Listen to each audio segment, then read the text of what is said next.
تو میں عرض کروں آپ کی خدمت میں، جب مولا متقیان کو لے کے جایا جا رہا تھا، اب سیدہ کی پسلیاں ٹوٹ چکی ہیں۔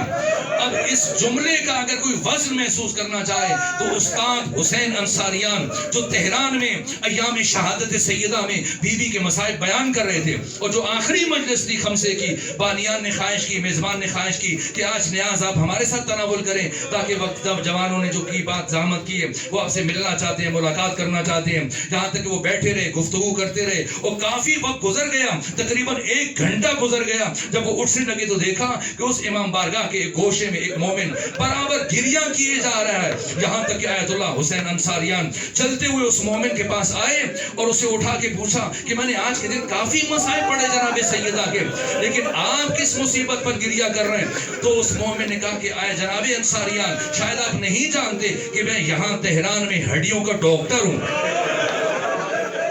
آج آپ نے پڑھا کہ جناب سیدہ کی پسلیاں ٹوٹ گئی تھی، اور میں جانتا ہوں جب کسی انسان کی ایک پسلی ٹوٹ جائے اس انسان کے لیے سانس لینا مشکل ہو جاتا ہے۔ تو میں یہ سوچ رہا ہوں جب آپ نے بیان کیا کہ بی بی حضرت کی اپنی زخمی ہونے کے بعد مسلسل 90-95 دن زندہ رہی، تو جس کیفیت میں سانس لینا مشکل ہے بی بی نے اتنے دن کیسے گزارے؟ تو جس کیفیت میں سانس لینا مشکل ہے جناب سیدہ زہرا کبھی دیوار کا سہارا لیتی ہیں، کبھی فضا کا سہارا لیتی ہیں، کبھی زمین پر بیٹھ جاتی ہیں۔ میں دست ادب جوڑ کے عرض کروں گا بی بی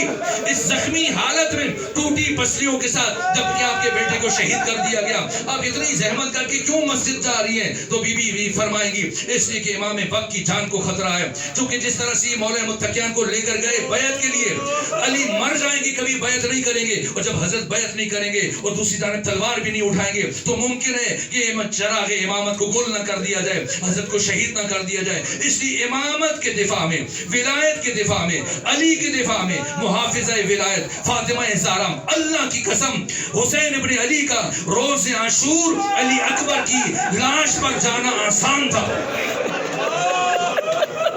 حسین ابن علی کا علی اکبر کی لاش پر پہنچنا آسان تھا۔ میں نے پڑھا کبھی گرتے تھے کبھی اٹھتے تھے، لیکن فاطمہ زہرا کیسے چل کے گئی ہیں انسان تصور نہیں کر سکتا۔ کیوں؟ جانتی تھی جب پہنچی کیا منظر تھا۔ مولا متقیان کے گلوئے ادھر میں رسی تھی، سب لوگ کھڑے تھے، ایک شخص کے ہاتھ میں تلوار تھی اور سامنے ایک شخص کرسی پر بیٹھا تھا، مسند پر بیٹھا تھا، اور صاحب شمشیر مطالبہ کر رہا تھا علی آپ بیعت کریں ورنہ قتل کر دیے جائیں گے، لیکن حضرت خاموش بیٹھے تھے، اپنے دونوں ہاتھوں کو مٹھیوں سے بھیجے ہوئے بیٹھے تھے۔ ایسے میں سیدہ پہنچی ایک مرتبہ اپنے بابا کی قبر کے قریب کھڑے ہو کر اس اجتماع کی طرف رخ کیا اور فرمایا تم علی سے بیعت لینا چاہتے ہو، تم علی سے بیعت لو، میں ابھی اپنے بابا کی قبر پر سر سے ردا ہٹا کر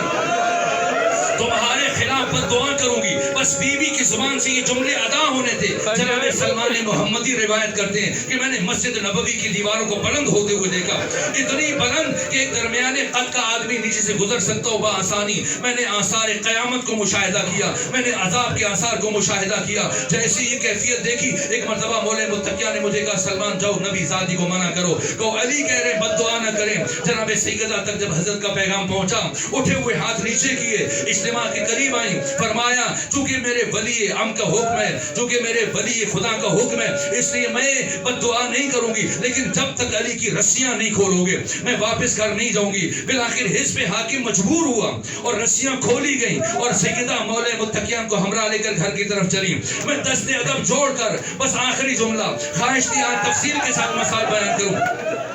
لیکن آخری جملہ عرض کروں گا بی بی آپ کے اوپر دروازہ گرایا گیا،